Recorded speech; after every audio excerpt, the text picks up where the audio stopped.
Bueno, como les comenté, vamos a hablar sobre Human Centered Design, a veces se conoce como Design Thinking, pero es metodología o diseño centrado en las personas. ¿De qué va esto? Es una metodología que nos ayuda a partir desde las necesidades de nuestros usuarios, en este caso hablando del ámbito de gestión humana, desde nuestros colaboradores, por supuesto, y eso es un poco la metodología que se utiliza o que se puede utilizar. Siempre partimos de un problema, habrán escuchado ya 1000 veces seguro de que no hay que enamorarnos de las soluciones, sino de los problemas. Hay que realmente entender cuál es el dolor de nuestros colaboradores, qué es lo que piden de nosotros como área de gestión humana, qué expectativas tienen. Y a partir de ese problema empezamos a empatizar. Empezamos a trabajar investigación cualitativa, cuantitativa. Cualitativa puede ser en entrevistas a profundidad, focus group, shadowing u otras herramientas, para luego hacer un análisis posterior de toda la información que hemos recolectado. En la fase de empatizar, vemos que se abre el diamante, se va haciendo más amplio, y es porque acá tenemos que recabar toda la información que se pueda, y luego empezamos a analizar, sintetizar, definir qué es lo importante, qué es lo que queda, qué quizá no tanto, y ahí se empieza a cerrar de nuevo el diamante. Con esas dos primeras etapas podemos realmente terminar de definir el problema. Yo hoy he traído un problema puntual, un caso particular que nos va a ayudar a trabajar esta metodología. Pasamos luego a la tercera etapa, que es la ideación. Acá de nuevo se vuelve a abrir porque ninguna idea es muy loca, ninguna idea es pequeña, ninguna idea es mala. Acá vamos trabajando muchas veces en grupo sobre todo lo que nos podría ayudar de cierta manera a resolver el problema sobre el que estamos trabajando. Y luego de nuevo se vuelve a cerrar el diamante o el rombo en el prototipado y testeado. Entonces, ¿qué es el diseño? ¿Qué implica el diseño centrado en las personas? Implica trabajar de manera iterativa, constante, es decir, no partimos de un problema y terminamos en una solución, sino que luego de tener una solución y tener desplegado un prototipo, tenerlo testeado, siempre vamos iterando, siempre vamos buscando cambios, vamos buscando mejoras, porque nos damos cuenta de cosas que no nos dimos cuenta cuando hacíamos la investigación inicial, o el contexto y las personas van cambiando también. Entonces, por eso es una metodología iterativa, que nos permite siempre ir validando nuestras hipótesis. Y además, lo que implica es que tenemos que involucrar siempre a las personas, en este caso de gestión humana, a nuestros colaboradores, a lo largo de todo el proceso de desarrollo del producto de la solución. No es, te entrevistamos hoy y luego ideamos todo sin ti, prototipamos sin ti, colaborador, y desplegamos y no te volvemos a preguntar nada porque para nosotros ya eh, atacamos perfectamente el problema y solucionamos todo lo que necesitabas, sino que implica que durante todo el proceso de desarrollo, tanto en la ideación, en el prototipado y en el testeado, tenemos que contar con la participación de nuestro público objetivo, en este caso los colaboradores. Entonces, estas dos cosas para que las puedan tener bien en cuenta. Y el problema que yo presento hoy, que es un problema de la vida real de las organizaciones, eh, realmente es, organizaciones quieren que sus colaboradores mejoren su desempeño, se imaginarán que ese es un gran reto que tienen las empresas, y por otro lado tenemos a líderes que quieren ayudar a sus colaboradores a mejorar su desempeño, pero no saben cómo. Entonces tenemos un problema, tenemos un reto, hay que ver qué implica, hay 1000 cosas que se pueden hacer para mejorar el desempeño, luego podemos ir enfocándonos y es lo que vamos a trabajar ahora. Les presento en la primera fase, que es la de empatización, como les comenté, la investigación con usuarios. Les presento algunos datos de investigaciones que trabajamos hace algunos años. De hecho, cuando empezaba la pandemia, en el 2020, terminando ese primer año, hicimos un par de investigaciones para entender la nueva realidad de trabajo remoto. Sobre todo, intentamos entender un poco el contexto complejo de la pandemia a nivel de emociones, pero también queríamos indagar en cómo los colaboradores estaban afrontando esta nueva realidad de trabajo remoto, de no estar en el mismo espacio físico que su líder, de no poder voltear y hacerle una pregunta, de lo mismo que el jefe no pueda voltear y darle una recomendación o guiar mejor el trabajo en el mismo espacio. Así que bueno, eso fue lo que trabajamos en esas dos investigaciones y tengo algunos datos. El primero, ¿en qué modalidad estaban trabajando? En ese momento teníamos un 85% de personas haciendo trabajo remoto. Esto estoy hablando de septiembre del 2020. 7% trabajaba de manera mixta, presencial y remoto.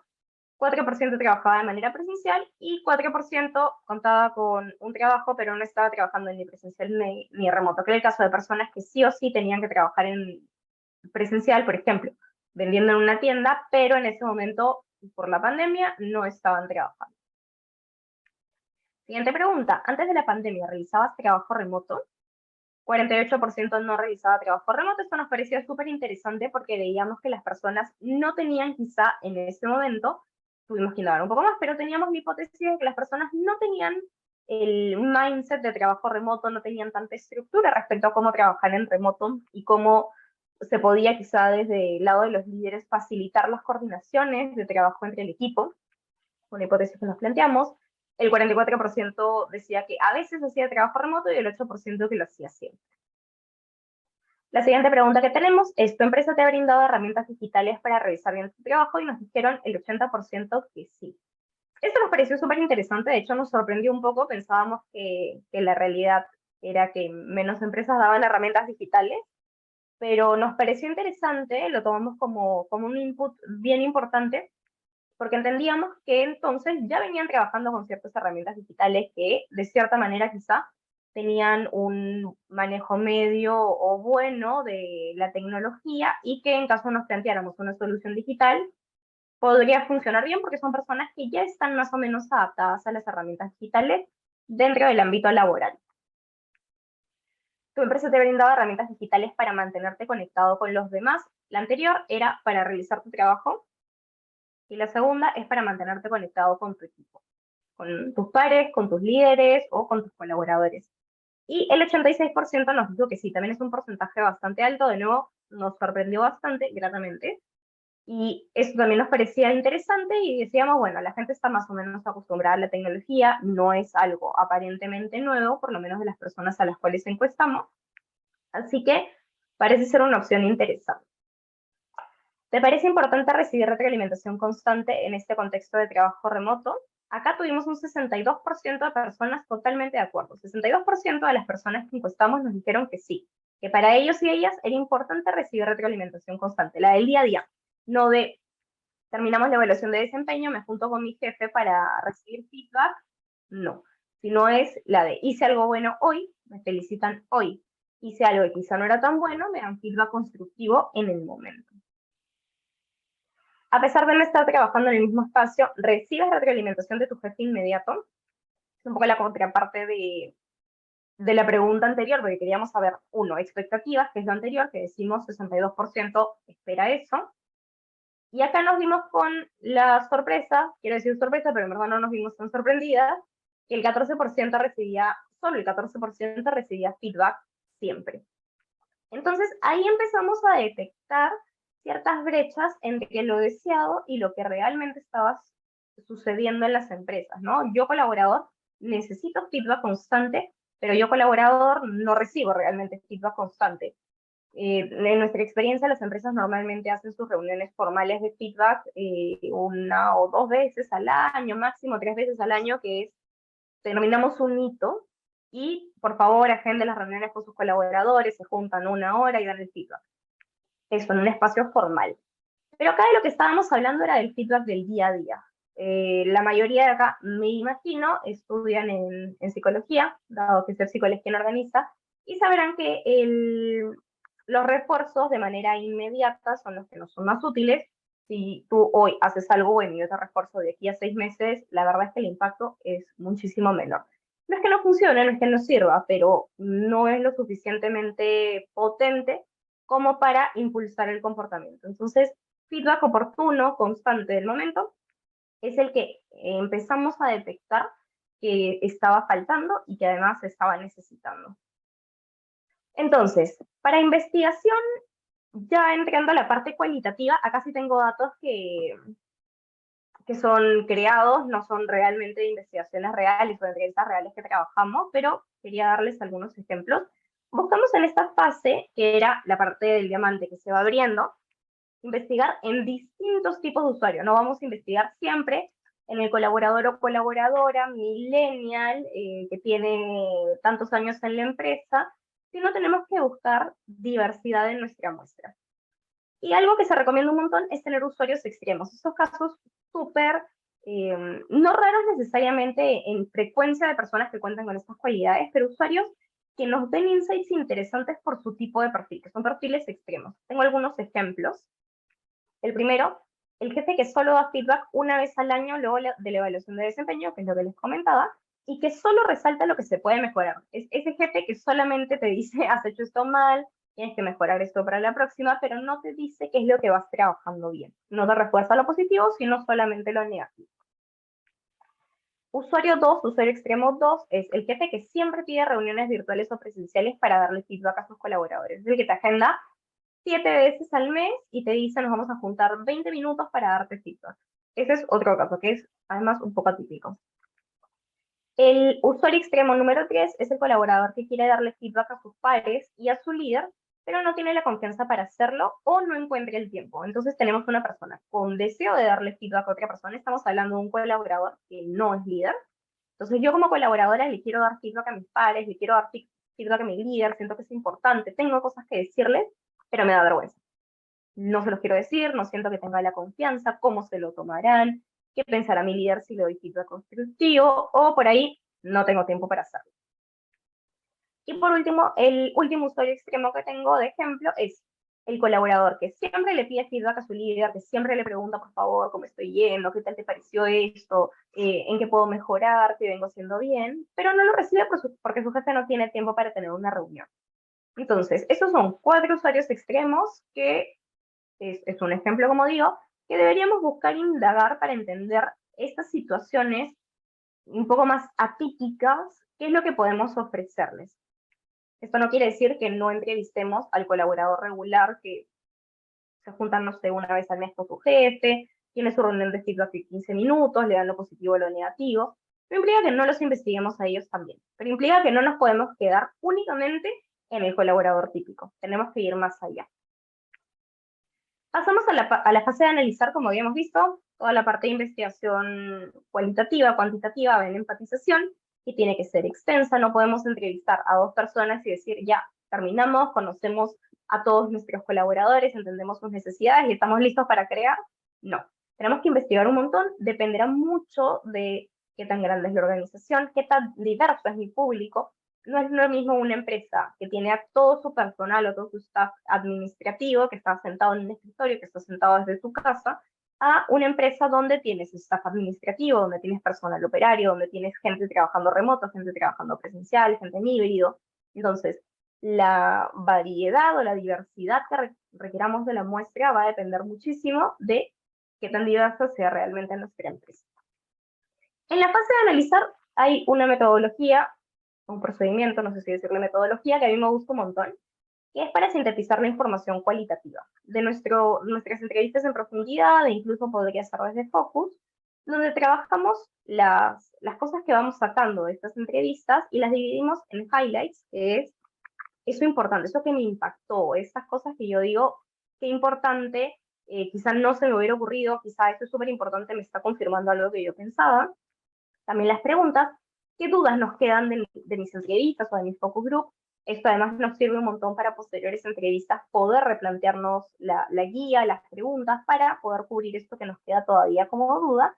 Y por último, las ideas. De toda esta información que saco de la entrevista, esto es por entrevista, no es termino mis 20 entrevistas y hago la síntesis, sino es entrevista por entrevista, vamos sacando estas cosas. Y lo último, bueno, son las ideas, que es de toda esta información que me ha dado la otra persona que he entrevistado, ¿qué cosas saco? ¿Qué cosas puedo crear? Y acá tengo un ejemplo. En Highlights, por ejemplo, algunas citas, siento que me toma tanto tiempo dar el feedback que no vale la pena. Acá ya nos damos cuenta de que me estoy yendo por el lado del feedback. Nuestra pregunta era cómo mejoramos el desempeño de los colaboradores. Y en la empatización me doy cuenta de que hay una necesidad o hace falta el feedback constante. Entonces, bueno, los highlights que tengo. Luego me da vergüenza pedirle feedback a mis colaboradores, que es algo que puede pasar. Hay líderes que pueden querer mejorar, pueden querer escuchar lo que sus colaboradores tienen para decirle, tienen para sugerirle, recomendarle, felicitarle, pero no sienten que les puedan pedir. Es eso de no sé cómo decirle, no sé cómo decirle a mi colaborador que por favor me dé feedback. Puede pasar. Puede sonar raro, pero puede pasar. Y por último, cuando doy feedback, luego de 6 meses, ya no recuerdo bien qué pasó. Que es algo que sucede un montón. Luego de 6 meses que tenemos el, digamos, primerito del año para la devolución de feedback a los colaboradores, yo no me acuerdo qué pasó en enero, en febrero, en marzo. Ya hago un resumen muy sintetizado. Normalmente nos quedamos con lo último, ¿no? El sesgo de recencia. vamos diciendo estas últimas cosas que nos quedaron, pero no necesariamente engloba el desempeño de una persona a lo largo de 6 meses. Preguntas que nos podemos hacer. ¿Cómo facilitamos que los líderes puedan solicitar feedback? Que responde mucho a esta idea que tenemos de me da vergüenza pedirle a mis colaboradores feedback. Luego, ¿cómo empoderamos a líderes y colaboradores para dar feedback? ¿Cómo hacemos que la gente realmente tome acción? Porque una cosa es querer, decir, bueno, yo quiero dar feedback, siento que es necesario dar feedback, pero otra cosa es realmente llegar a la acción de dar feedback, porque hay un gap que se llama gap intención-acción, donde tenemos muchas intenciones buenas, pero realmente no las llegamos a concretar. Entonces, ¿cómo nosotros como gestión humana impulsamos, empoderamos a líderes y colaboradores para que realmente lleguen a dar feedback? Y por último, ¿cómo facilitamos el feedback on time? Que es este que les decía, el constante en el momento. Hago algo bueno, me felicitan, hago algo que no es tan bueno, me dan feedback constructivo. Y por último, ideas. Por ejemplo, ¿no? Tenemos que tener una solución que nos permita dar feedback rápido, porque ya sabemos que los colaboradores y los líderes paran full, no tienen tiempo o no se dan el tiempo para dar el feedback, entonces necesitamos algo que sea ágil. Un sistema de correos que pueda notificar, entonces no le tengo que avisar a tal persona, oye, te dejé feedback, sino te llega una alerta, te llega una notificación, un correo donde ves que te ha llegado feedback. Y por último, bajo la premisa de que quizá hay gente que no tome realmente acción, una idea potencial es tener rankings, porque los rankings y la competencia o mirar al costado potencian de cierta manera la acción. Entonces los rankings y la competencia sana siempre van a impulsar, o en muchos casos impulsan el comportamiento. Otra herramienta para hacer un análisis es el user persona. Acá sí, normalmente se trabaja una vez terminada toda la fase de empatización. Ya levantamos nuestras 20 entrevistas, hicimos 3 focus group, hicimos encuestas, hicimos shadowing, y ya podemos trabajar nuestro user persona, que en verdad usualmente no es uno, podemos tener múltiples user personas dependiendo de algunas características psicológicas, psicográficas, demográficas, dependerá mucho de la variedad que hay en la empresa. Acá tengo un ejemplo trabajado, es el user persona de Matías, que es un hombre de 35 años que vive en Lima, Perú, y que vive con su esposa y sus 2 hijos. El extracto: Matías es jefe de marketing en una empresa de banca grande en Lima. Actualmente está haciendo trabajo remoto liderando un equipo de 4 personas. Si bien le gusta tener más tiempo para estar con sus hijos, está preocupado y estresado porque no ha logrado coordinar bien el trabajo con su equipo. Actividades: trabaja, lleva a sus hijos al colegio, cocina, le gusta ver series en Netflix. Sus motivaciones e intereses: ama su trabajo y se quiere quedar en el banco por mucho tiempo, le encanta ser líder, es una posición nueva para él, asumió hace 3 meses. Y frustraciones: no tiene tiempo para hacer más actividades personales, el trabajo le consume mucho tiempo y le está costando liderar a su equipo en remoto. Este es un ejemplo. Como mínimo, por lo menos deberíamos tener, para este caso, un user persona de líder y un user persona de colaborador. Acá quizás se pregunten si siempre deberíamos tener, por ejemplo, un user persona para hombres, un user persona para mujeres.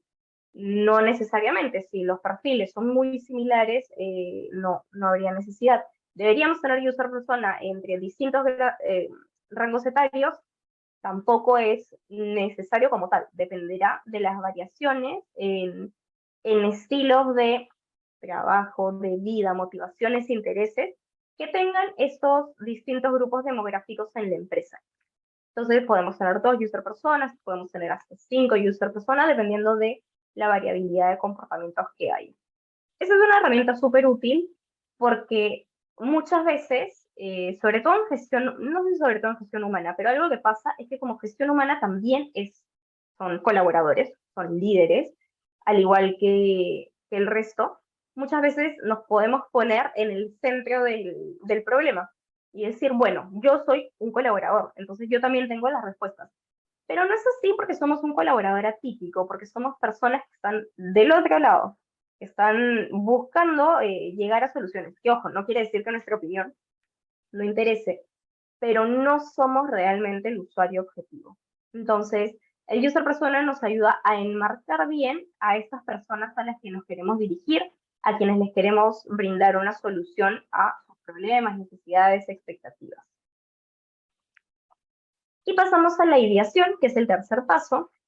Acá, como les dije, hay que hacer lluvia de ideas. En algunos casos, en muchos casos realmente podemos trabajar con Con post-its, ya hoy que la vida no es tan presencial, podemos utilizar herramientas como Miro, Jamboard, Mural.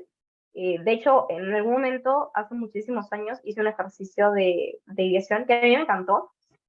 Virtual no lo trabajo hoy en día porque es muy difícil, pero era, en vez de escribir la idea, tenías que dibujarla. Y luego ponerle una pequeña descripción en el mismo post-it para que se entendiera por si tu dibujo era muy malo. Pero era súper interesante porque el dibujo permite que la creatividad fluya muchísimo mejor. A veces con las palabras nos podemos poner algunas trabas, podemos pensar muchísimo más que la tilde, que esté bien redactado. Con el dibujo nos dejamos ir un poco más, fluimos un poco más con las ideas, entonces fue en verdad muy interesante lo que hicimos en virtual, no sé ustedes, pero yo a las justas si puedo dibujar algo con el mouse, un cuadrado con el mouse, mucho menos puedo hacer realmente un dibujo. Pero aquí en mi dirección, como les decía al inicio, ninguna idea es muy pequeña, ninguna idea es muy loca, ninguna idea es mala. Sobre todo se trabaja. Hay muchísimas ideas que por supuesto no van a quedar, pero esas ideas nos pueden ayudar a construir otras cosas. Y lo que no se construye hoy, por falta de tiempo, por falta de presupuesto, porque no se prioriza necesariamente, nos puede servir para el futuro también. Después de la ideación, pasamos a la fase de prototipado y testing. Y acá sí quiero darles un ejemplo concreto, real de nosotros. De hecho, nosotros trabajamos una aplicación de feedback que se llama Cards. Y hemos tenido distintos hitos en este producto tecnológico, es una plataforma digital. Y les quiero mostrar un poco el proceso que hemos tenido. Empezamos con nuestro MVP, Cards versión beta. La sacamos hace 5 años más o menos, en marzo del 2000, menos, hace 4 años creo, en marzo del 2018.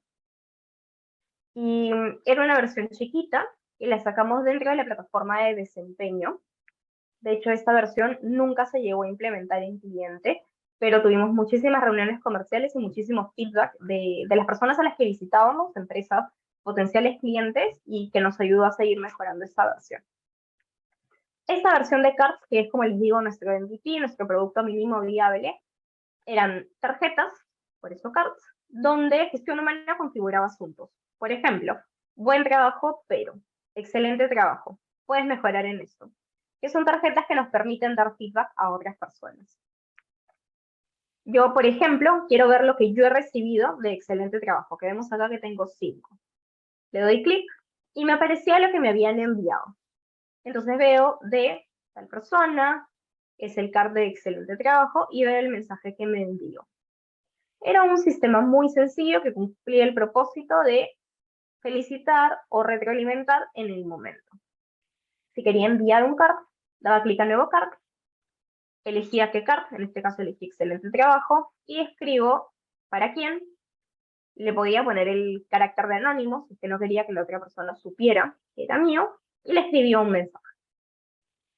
Por ejemplo, escribo a Valeria Mendoza, felicitaciones por los informes enviados. Acá tuvimos varios meses, quizá 2 o 3 meses de feedback constante en reuniones comerciales con clientes, donde escuchábamos qué era lo que ellos sentían que faltaba, y eso nos permitió seguir mejorando el producto. Como les digo, utilizando Human Centered Design, no empezamos en un punto y terminamos en otro, sino que estamos constantemente iterando nuestros productos o nuestras soluciones. El feedback que tuvimos fue mejorar el diseño gráfico, no era tan atractivas yo les decía, las etiquetas de colegio, porque el diseño era simple, funcionaba, era súper funcional la plataforma, pero no era lo suficientemente llamativa como para captar el interés realmente de los colaboradores. Entonces, diseño gráfico fue lo que nos recomendaron, nos recomendaron que se pudiera solicitar cards. En la versión beta nosotros solo teníamos la capacidad para enviar, ¿no? Yo quiero enviarle feedback a otra persona, le doy a enviar y se lo mando. Pero no había la posibilidad de que yo como colaboradora pueda solicitar un card. Entonces eso, de hecho, fue una de las recomendaciones más interesantes que tuvimos, pero nos dimos cuenta de que si bien Cards era una herramienta que podía facilitar el feedback orgánico, espontáneo, siempre va a haber personas a quienes les cueste un poco más. Y para eso podemos fomentar el comportamiento, dando la opción para que las personas puedan solicitarlo. El tercero, nos pidieron enviar cards a más de un destinatario. Nosotros teníamos la opción de poner el destinatario y era uno. Pero ¿qué pasa si eres un jefe y quieres felicitar a 5 personas que hicieron el mismo proyecto y los quieres felicitar de la misma manera? No sé, por ejemplo, felicitaciones por el cierre del proyecto, equipo. Entonces tenías que escribir uno a uno. Esta recomendación también fue súper interesante porque agilizaba el envío de feedback, que era algo que ya habíamos visto, ¿no? Las personas no tienen tiempo para dar feedback, entonces, ¿cómo hacemos que el sistema sea lo suficientemente rápido como para que realmente lo utilice? Nos pidieron también que pudiéramos poner cards en favoritos. Eventualmente una persona tendrá 50 cards y deberíamos tener un espacio para poner o anclar en la parte superior los que más nos gusten o los que más queramos recordar. Y por último nos pidieron ampliar el tamaño de los textos. En el mensaje teníamos poquitos caracteres porque nosotras en un inicio sentíamos que el feedback tenía que ir de manera sintetizada, que no nos podíamos explayar un montón, era una reunión formal, pero ya en la vida real, en la práctica, nos dimos cuenta de que la gente necesitaba explayarse. Entonces, fue algo que también nos sugirieron. Con todas estas sugerencias, recomendaciones que nos hicieron y algunas otras más, desarrollamos la versión 2.0 de Canva, que salió más o menos 4 meses después de haber lanzado la primera. Esta seguía integrada en el módulo de desempeño, es decir, nuestros clientes que compraban desempeño adquirían la plataforma CAPS. Y tengo un pequeño video para que vean cómo se manejó en ese momento. Zoommetrics tiene preparado una herramienta de feedback para ti. Se trata de cards, tarjetas de reconocimiento que tú y tu equipo podrán entregar y recibir de forma instantánea. Mira, estas son todas las cards que has recibido. Lorena te ha felicitado por tener un excelente informe y has recibido de 2 personas cards de gracias por el apoyo brindado. ¡Excelente desempeño! Ahora es momento de enviar tu primer card. Escoge un tipo de card, elige a quién se la quieres enviar, redacta el mensaje y listo, tu card ha sido enviada. Si sientes que no recibes la suficiente retroalimentación por parte de tu equipo, solicítales cards directamente. Y así como a ti, aparecerán en su bandeja inferior las solicitudes de cards pendientes por responder. En Zoommetrics incentivamos una cultura de feedback que potencia el desempeño de nuestro equipo. Esa es la segunda versión que sacamos. Como ven, ya tienen espacio para solicitar. Cambiamos el diseño gráfico, lo hicimos tarjetas un poquito más largas, asemejando más a naipes. Y esta versión sí se implementó en distintos clientes. Todos los que adquirían nuestra plataforma de desempeño adquirían la plataforma de cards. Y sobre esta versión tuvimos de nuevo un montón de feedback. Esta etapa de captura de información de nuestros clientes y ya de colaboradores fue un periodo bastante más largo, han sido 1 año y medio o hasta 2 años quizá. Y estas son algunas de las recomendaciones que nos hicieron. La primera, incluir emoticones en el mensaje. Antes tú escribías para quién y en el mensaje, por ejemplo, no sé, envío un felicitaciones, el mensaje que escribo era solo texto. Pero algo que nos recomendaron y que nosotros entendimos perfectamente es que los emoticones hoy en día son parte de nuestra comunicación escrita. Los emoticones nos permiten realmente reflejar emociones. Podemos escribir un texto, pero no necesariamente se va a capturar al 100% la esencia con palabras únicamente. Entonces los emoticones son hoy parte de nuestras vidas, no podíamos dejarlos fuera, así que los incluimos también. El segundo es tener un historial. Antes tú enviabas un card y de ahí, si no te acordabas que lo habías enviado, nunca más lo vuelves a ver. Nos pidieron que tuviéramos un historial porque a veces uno envía feedback, pero no estás realmente seguro si lo enviaste o solo lo pensaste. Entonces nos pidieron tener un resumen o un recuento de todo lo que se había enviado. El tercero es reportes para que gestión humana pudiera revisar, no sé, por ejemplo, Pierina ha enviado 5 cards, ha recibido 3 felicitaciones, 2 gracias, 5 te recomiendo, y poder también hacer programas de reconocimiento. Una idea que nosotros teníamos al inicio es que esto no se quedara solo en la solución digital, en enviar y recibir, sino que las áreas de gestión humana pudieran crear planes más grandes que trascendieran la tecnología, de, por ejemplo, a fin de mes, mandamos qué persona recibió más cartas de felicitaciones, o a fin de mes vemos qué gerencia envió más cartas. Y hacer programas interesantes que fomenten, por supuesto, el uso de la herramienta, pero que además resulte interesante para los colaboradores, que hacemos concursos entre gerencias, y se pueden tener mil ideas para complementar lo que es la solución digital. Entonces los reportes eran muy útiles para eso. Mildred, ¿podrías recomendar un libro autor para aprender más acerca del diseño centrado en las personas? Si me dejas tu correo, te puedo enviar. Tengo ahí algunos materiales, algunos cursos que he llevado, así que lo puedo compartir después. Igual como se va a subir la grabación, voy a dejarles quizá algún material complementario de cosas que yo tenga guardadas y lo van a poder revisar ahí.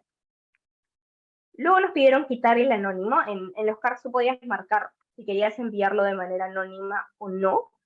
Lo pusimos en un inicio porque sentíamos que había personas que quizá no se animaban a mandar feedback, pero que sí se iban a animar si esto podía ser anónimo.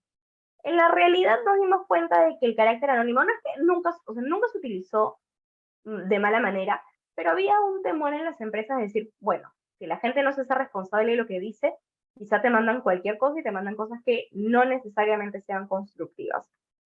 Entonces, se quitó también. Y por último, enviar mensaje en la solicitud. Nosotros en la versión 2.0, como les mencioné, nos pidieron que se incluyan solicitudes de cards, pero era solo, escribes para quién, no sé, por ejemplo, quiero solicitarle card a Lorena. Lo enviaba y a Lorena le decía, Pierina quiere que le envíes un card. ¿De qué? No sabe, ya tú te imaginarás o espontáneamente decidirás qué le mandas. Lo que nos pidieron es que hubiera un mensaje. Por ejemplo, yo le digo, porfa, dame feedback de la última semana, o qué tal te pareció la última campaña que realizamos, para que la otra persona tenga un poco más de contexto de sobre qué yo estoy esperando feedback. Y con eso trabajamos la versión de cards que tenemos hoy en día, que de hecho hemos relanzado de este año. El diseño gráfico se mantuvo muy similar. Acá yo tengo, por ejemplo, un ejemplo de los cards que yo he recibido. No sé, he recibido, por ejemplo, una felicitación, una buena idea, 2 gracias y un te recomiendo. Y acá tengo cómo se ve el card luego de haber abierto un asunto. Entonces veo que Ana Gutiérrez me mandó gracias por tu apoyo. Este mes que estuve de vacaciones. Tengo quien me lo mandó, tengo la fecha. La fecha de hecho es algo que no teníamos antes. Lo incluimos porque a veces, sabes, cuando alguien te mandó algo pero no estás muy segura de qué o no te acuerdas muy bien el mensaje, entonces bueno, lo podemos revisar por la fecha. E incluimos que le pudieran dar like, que es la manito, porque lo que pasaba era, yo recibo un card y siento que tengo que escribirle a la otra persona para agradecerle, porque me ha mandado feedback. Entonces, eso no es muy ágil, pero puedes tener cierto nivel de cargo de conciencia por no responderle, por no decirle muchas gracias, lo leí, te agradezco el feedback. Entonces agregamos el like para que la otra persona se dé por leída. Entonces es muchísimo más rápido. Y a la otra persona le aparece que has likeado el feedback que te mandó. Yo hoy en día likeo todo lo que me manda. Nosotros obviamente utilizamos la herramienta linterna y cada vez que recibo un card le doy like también para que la otra persona lo sepa. Y además teníamos, ya que les habíamos mostrado, el botón de favoritos, que nos permite anclar el card a la parte superior. Entonces, todo lo que yo quiero tener siempre presente y lo quiero tener arriba porque lo quiero tener en la mente, lo quiero leer constantemente, lo anclo en la parte superior con el favorito. Las solicitudes, como les comenté, se les agregaron los mensajes. Por ejemplo, Ana Gutiérrez me mandó una solicitud que dice, ¿qué tal te pareció el informe de ventas del mes? Con la fecha y la hora. Y yo luego decido si es que le mando o no el card. Ahí es opcional. La plataforma no me obliga, obviamente, a enviarle. Cuando quiera, si quiero, se lo puedo enviar. Pero yo ya sé que Ana está esperando mi feedback. Cuando enviamos cards, ya tenemos la opción para agregar más de un destinatario, que es súper práctico, agiliza muchísimo, sobre todo para líderes que quieren enviar un mismo feedback para distintas personas de su equipo, es muchísimo más rápido. Y en el mensaje se pudieron agregar emoticones que nos ayudan a entender mejor el contexto del mensaje. Historial gamificado es otra de las funcionalidades nuevas que desplegamos en esta última versión. Yo puedo ver todo lo que yo he enviado y recibido en mi historial, que es súper práctico porque realmente a veces pasa que enviamos feedback y no estamos seguros si lo enviamos. Entonces acá lo podemos revisar. Además tengo una lista completa de todo lo que yo he recibido. Si no lo quiero ver en el panel de cards, que son las tarjetas que vas abriendo y te aparece lo que has recibido, lo puedes revisar acá. Y además en la parte superior tenemos niveles. Esta parte gamificada se creó para fomentar que las personas envíen cartas. Un sistema gamificado por puntajes, como sabemos la gamificación impulsa un montón el comportamiento, ir sumando puntos y avanzar de nivel nos ayuda a nosotros como gestión humana conseguir lo que estamos buscando, que es que la gente mande feedback. Como por ejemplo me dice que he enviado 9 cards, estoy en el nivel amigos, que es el segundo nivel, es el segundo que está pintado, y me dice que me falta enviar un card para ascender al siguiente nivel, que es confidente. Entonces, me falta uno, lo mando. Siempre tenemos algo que reconocer, siempre tenemos algo que recomendar, así que esta parte nos ayuda muchísimo a que las personas realmente lo hagan.